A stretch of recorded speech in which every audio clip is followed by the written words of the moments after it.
Hey everybody, welcome back to my channel, Little Modern Mama. My name is Ashley. Today we are going to be talking, if you haven't already guessed, about your first trimester of pregnancy and pregnancy after a miscarriage.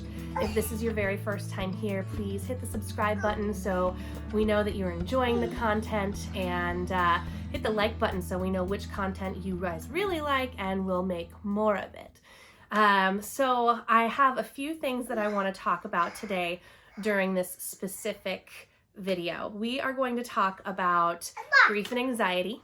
We're going to talk about announcing your pregnancy. We'll talk about morning sickness. We'll talk about other symptoms you might have. And then if you stay tuned to the very end, we are going to talk about some embarrassing stories that I experienced during my pregnancy. So without further ado, let's get started. And if you do hear a toddler running around in the background, that is Reagan. She is joining me today during my video session. So let's talk about grief and anxiety. For those of you who don't know, this is my first pregnancy after miscarriage. We had a miscarriage in late June, early July of 2021. And we were pretty heartbroken after that miscarriage. We didn't understand how to deal with it. We didn't understand how to handle it, what to say, how to move forward. And I made several videos regarding our miscarriage and your first period after miscarriage and a few others that might be helpful if you have experienced a miscarriage and are trying to conceive after. But let's really dive into what it's like getting pregnant after a miscarriage. For us, it was hard. You know, as you get pregnant, you still have those feelings, especially if you get pregnant quickly after a miscarriage of, you know, I should still be pregnant with that baby. You know, this month is actually the month that our baby would have been due. And I still think about that. And it's something that definitely hurts me, but I've learned how to manage that pain and move through it. And I'm so excited for the blessing that I have that I'm carrying now. We are currently 15 weeks pregnant with our little rainbow baby, and it's a little baby girl. So Reagan's gonna be a big sister to a little sister, and that's just so exciting for us. Some of the things that we deal with as just personally, I still had some very deep anxiety over the pregnancy at every corner, every pain, every twinge, every weird discharge. All of those things made me question whether or not this pregnancy was going to be viable. And of course, we can't get to viability until I think it's like 24 to 26 weeks or something like that. But I wanted to know this pregnancy was moving forward and the baby was growing and the heartbeat was strong. And I didn't really get confirmation of that until our very first ultrasound. Something that I guess is lucky when you have had previous miscarriages is you will have more frequent ultrasounds, which is great. It gives you some reassurance, and your doctors are a lot more likely to give you ultrasounds when you ask. So keep that in mind and definitely ask. Ask. That's my biggest thing. I always want to say, if you have a question or concern, talk to your doctor and talk to them as frequently as you can. For my spouse, for my husband, some of the anxiety around it was, if we do lose this baby, how am I going to be able to help my wife? What am I going to do for her? Is this going to be something that breaks her? My anxiety, my depression was so bad when we had the loss. My husband was very worried, and I couldn't communicate those things to him. So it's definitely a good idea to talk about it and tell your spouse or your significant other what it is that you're feeling, how you're managing your anxiety, what you're doing about any depression that you might be having, and rest assured that all of those feelings are normal and they are perfectly okay to have. Don't be down on yourself because you are feeling those things. Be okay with the fact that you have those feelings. It's normal and healthy to have those feelings. Let's talk about announcing this pregnancy. So most people, when they get pregnant, they get all excited and they're like, okay, I want to announce, but I'm going to wait until 10 weeks. And that's when I'm going to announce that, you know, I have a baby on the way, and we'll do the big, you know, announcement on Facebook or whatever, however you usually announce it. When you've gone through a loss, announcing your pregnancy is not the same feeling. a lot of women, a lot of couples will be extremely afraid to announce their pregnancy. The reason why most women are afraid to announce that pregnancy is because if they announced a pregnancy prior and then lost that baby, they had to go back and tell each and every single one of those people that we lost that baby. Or they run into them months down the road and they're like, wait, I thought you were pregnant. And they have to explain, oh, I'm so sorry, I lost that baby, a few months back. And that is heartbreaking. You relive that loss every single time. And as a spouse or a significant other, you may not understand that pain. You may not understand what it's like to relive that moment over and over again. Typically, it's the mother that will do the announcing of a loss and have to go through it every single time. So spouses, significant others, be cautious in that area. I know for my husband, he wanted to announce it to the entire world that we were pregnant the first time. And then this time I was very cautious and said, no, we have some compromises to make here because we can't really announce it to everybody right away. What happens if we lose the baby at 6 weeks, 8 weeks, 9 weeks, 10 weeks? I don't want to have to go back and tell everybody we lost another baby. So just be cautious of that and be courteous to your significant other about how they might be feeling in this situation. One of the things that we talked about was staggering that announcement. So what that means is maybe on a need-to-know basis, people would be told. So let's say it's a boss that needs to know. Maybe it's a family member that's coming over or a vacation that you have to cancel. So you have to let the people know that you're going with, why it is you're canceling that vacation. So I would recommend staggering that. Maybe you don't announce it on Facebook and social media until you're 20 weeks along. By then you know that things are moving the right direction and that you're working on a long-term, full-term pregnancy. Let's see. I think to go into kind of our story, one of the things that happened for me is I got really, really bad morning sickness. And that kind of dives us into our next topic, which is morning sickness. But with my morning sickness, I was consistently vomiting. And I did not do that with my first baby. With Reagan, I was not sick at all the whole time. A little nauseous here and there and had some food aversions, but no throwing up, nothing like that.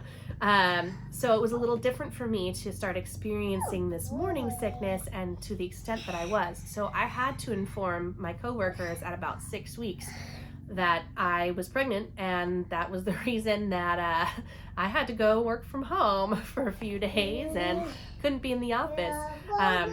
It was hard because I would be in the office and people would hear me vomiting, and that was super embarrassing, but at the same time, it's like, I'm so excited about this new baby and I'm so terrified about this new baby, and now everyone knows that I'm pregnant, so this kind of sucks.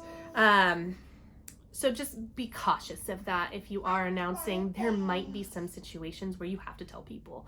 And one of those is when you're vomiting profusely at work. So what did I do about the profuse vomiting? I talked to my doctor. As soon as I realized I was going to be missing work because of it, I immediately went to her and said, hey, listen, I can't miss work. I need to know what I can do. She suggested either vitamin B6 and Unisom as a combination on their own. I can get that over the counter. I don't need a prescription for it. Or to try Diclegis, which is vitamin B6 and Unisom, but already pre-packaged for you in a cute little pill that has a little pregnant lady on it. And so I had tried the B6 and Unisom when I was pregnant with Reagan during the end, because I was getting nauseous during the end of my pregnancy with her, and I thought that might be helpful. Thank you. Can you spit that out? We don't chew our books. We don't eat them, we read them. And so it really didn't work for me, and I wasn't sure why. So I asked about the Diclegis. She told me what it was, and I was like, hey, listen, you know what? I'll try anything. Now, when I was researching the Diclegis and understanding like what other people had gone through when they took it, reading reviews about it, listening to other YouTubers out there that were sharing their stories with it, I saw a trend. Everyone who loved it said they took it just as it was prescribed. Everyone who didn't love it said they took it for a day or two and then gave up on it, and it didn't work for them, and it was the worst experience of their lives.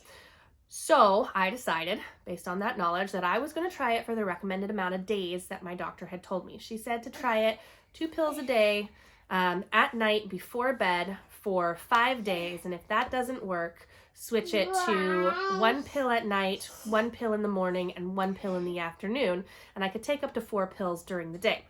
So I started with the 2 pills at night, tried it for 5 days. What happened during those 5 days is really important, because the first day I was still sick and I still threw up a lot. The second day I threw up less and I had less aversions. I was kind of able to eat again. I could keep a little bit of food down, which is great. That's progress. The third day I still puked. Not a lot, just once, but I was still puking and I was still nauseous. The fourth day I had almost no nausea and I didn't puke. The fifth day I was completely fine and I had a little bit more of an appetite, enough that I could actually eat and felt like I was giving nutrients to myself and my baby. And that continued on. I still had bouts of nausea. I had one episode of throwing up since then. I am still on the Diclegis at 15 weeks. You do have to wean yourself off of it. It's not something you can just quit cold turkey. To wean yourself off, you start decreasing your dose by 1 pill. And so I started about a week ago. I went from 2 pills at night to 1 pill at night, and this coming Saturday I will switch to no pills, and we'll see how that goes. If you do try to quit cold turkey, I have heard a lot of people say that they got super violently ill, so I don't recommend that. I would recommend what the doctors recommend, which is slowly weaning yourself off. Most of the reviews that I saw, they said that they were able to wean themselves off within 5 to 10 days and they were good to go. Obviously I'm in my 2nd trimester now, so my nausea should be gone in theory, but you never know. Every pregnancy is different. Some of my friends were nauseous through their entire pregnancy, the whole 39, 40 weeks. So definitely keep that in mind. If this is your first pregnancy, you could be nauseous the whole time.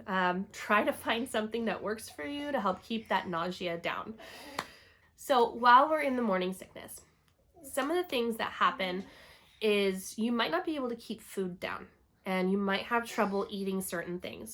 One of the things I found was doing protein shakes in the morning. So instead of eating a breakfast in the morning, which I knew I was going to probably puke up, I would make a smoothie.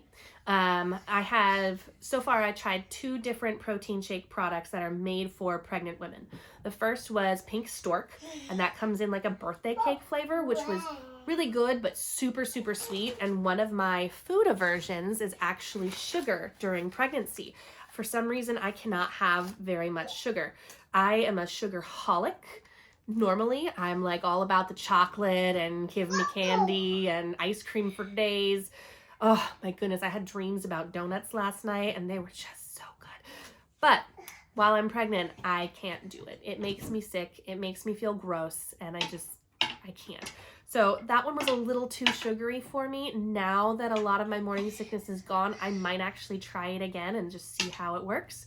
The other one that I tried was Baby Booster. And that one's good. It's a Tahitian vanilla flavor that I tried, and it works great. I mean, with both of these products, you just add some fruit or vegetables, even if you want to do veggies. But I did usually bananas and strawberries and blueberries. Occasionally, I used almond milk to make it creamier, or I would also use LaCroix in there too to make it a little bit more bubbly, sparkly, which was great. And it worked out perfect. Also, I could not keep my prenatals down, so I would throw them in there and blend them on up and get them that way. Another thing I did, the Pink Stork actually comes with collagen, and collagen is super good for you during pregnancy. It helps with your waters and making sure that your waters are actually like super good and a lot of them. You want to have extra waters because that's helping your baby every single day. But that is really, really important. So collagen is great with the With the baby booster, that one didn't have collagen in it, or at least it didn't say anything about having collagen in it. One of the things I did was I added a collagen shot to the protein shake, and I used a collagen shot from Nutrilite by Amway, and I'll link that in the bottom down here, along with the baby booster and the pink stork, so you guys can see what those products are, and do your research on your own. But if you have any other recommendations on a really good pregnancy shake, put them in the comments below. I would love to hear what you guys are trying, or what's worked for you, or maybe worked for a friend. But that's a great one to utilize. And also, if you guys don't want to take a anti-nausea medication, there is the vitamin B6 and Unisom that you can take, which is just over the counter. And I don't know what the measurements are on that, how many pills of each you need to take, but it's definitely a good option to help get past the morning sickness, which sucks. Morning sickness typically lasts between weeks 5 through weeks 12. Usually you're like 6 to 7 weeks. Some women it can last forever. Let's see. Other symptoms. So typically when you're pregnant, you're going to experience a few things. You're going to experience the morning sickness, possibly, depends on your pregnancy. Sore, tender breasts starting at the very beginning of your pregnancy. That actually happened to me with both my daughter, the pregnancy that we lost, and also with this pregnancy. So definitely be aware of that fact. If your boobs start hurting, that's fine. That's them growing and changing and getting ready to produce milk for you and baby. Can I have that back, please? Thank you, my dear. Let's see, emotions. Your emotions might go absolutely berserk. I know mine did for sure. I was up, down, sideways, backwards, and doing this after a loss as well. My emotions were just insane. My husband was like, what's wrong with you? I'm pregnant and I have all of these things. I'm feeling sad because we lost a baby. I'm feeling happy because we conceived a baby. I'm feeling nervous because I don't know what the next few months is going to bring. I don't know where we're going to be. All of the things that go through a woman's mind, all of those things are normal. All of these things are perfectly okay. It's all right to cry. It's all right to jump for joy if you're excited about your pregnancy, and you should be excited about your pregnancy. At least I hope you are. And, definitely keep your spouse or your significant other aware of what your emotions are. Let them assist you with them. If you need a hug, get a hug. If you need to cry, please cry. It's okay to cry. Even if you're happy, if you're sad, it doesn't matter. Cry if you need to. Let's see, other things. Fatigue. Gosh, I was so tired. Especially going through the morning sickness and vomiting as much as I did. I was exhausted all the time. My poor husband was working so hard. Oh wow, you brought me those shoes? Thank you. Shoes. She brought me shoes on a platter. It's very special. Thank you, baby. We didn't know we were pregnant at the time. Had we known, I'm not sure we would have made any other changes, but my husband was definitely stressing, trying to make sure we got all of our bills paid, made sure we had everything that we needed in line for the house and the car, and going back from that, making sure we got all of our credit card debt paid off so that we weren't utilizing just our credit cards all the time, which I know that can suck, and being in credit card debt is not something fun. So if any of you are out there trying to get debt free, keep going. There is light at the end of the tunnel. You will get there.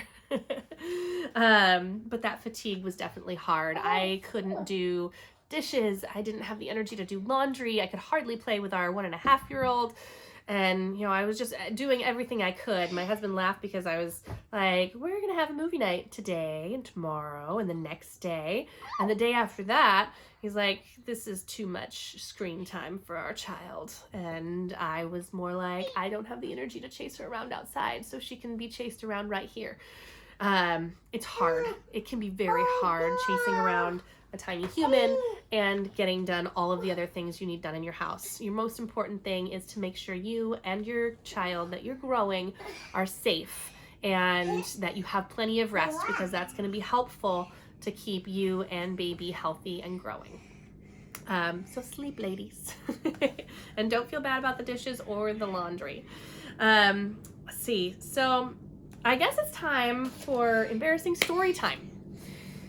So one of the things I didn't share about my morning sickness was during that morning sickness, I found out I have a weak pelvic floor. And I mean, when you have a baby, after you have a baby, you can do some damage to your pelvic floor, and it's really important that you get help to strengthen that pelvic floor. Your Kegels are really important to help strengthen the pelvic floor. So once I started getting my morning sickness and it kind of came to figuring out my pelvic floor issue, it was because every time I vomited, I peed.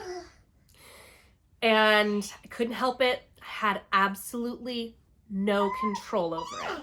A lot of people have heard stories about, you know, moms that go jump on the trampoline and they tinkle just a little and it's like, whoo, there it is. This was not that. Every time I vomited, I had Niagara Falls gushing out, and I had no control over it whatsoever. This is one of the reasons I decided that I couldn't go to work.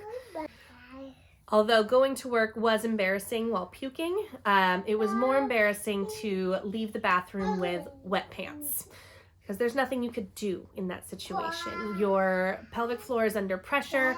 It causes you to just release anything that's in there. It's not fun. So I went back to my postpartum best friend, which was my always discreet incontinence panties from the boutique collection. I will link those below as well. But they're an incontinence panty that typically are made for older women who can't control their bladder. But it was super helpful for me so that I didn't leak anywhere. I would, you know, go vomit and then I would change those right away. There were several times that after a puking session, I would actually just go into the shower. Or if you're very clever, you can get in the shower, puke into the toilet, and then all of that goes into the shower and then just take a shower right after. I'm sharing this story with you, yes, because it's embarrassing and it makes me very vulnerable, but I think there's other women out there who are struggling with the same thing, and you're okay, mama. It's normal. It sucks. It's not the most fun thing to experience. My poor husband had to come in several times and bring me towels because I had soaked through the floor in the bathroom, and I then had to scrub the floor in the bathroom, and it was just not fun. But it's normal. I talked to my doctor about it and I asked her, like, what can I do? She said, just make sure you're doing your Kegels. And when you have this baby afterwards, we can get you into some pelvic floor therapy. And you can do physical therapy for your pelvic floor. If you're not pregnant yet and you're planning on getting pregnant after miscarriage, maybe try to do some pelvic floor exercises. Google those. If you're already pregnant, there's no point in trying that. Stick to your Kegels while pregnant, and don't add any exercises that you don't have approved by your doctor. Nope. No. You cannot play with that part of it. You cannot do it. Okay. Definitely communicate with your doctor about the pelvic floor issues, and you should be fine. Well, guys, I hope that helps. I hope there was tons of information in there that is beneficial to you. I apologize for the shaky camera. Reagan is trying to climb the camera stand. It's super good. But I hope this information was helpful for you guys. If you have questions, leave them in the comments below. If you have suggestions too, if you've gone through any of these things before, I would love to hear from you. And I know some of our viewers would also love to read the comments of others who have had miscarriages in the past and have been able to overcome, get pregnant again, and have a successful, healthy pregnancy afterwards. As always, guys, I hope you are having a wonderful day, and let's keep parenting together. Reagan, stop. You silly goofball. What are you doing? You wave hi? Hi, everybody.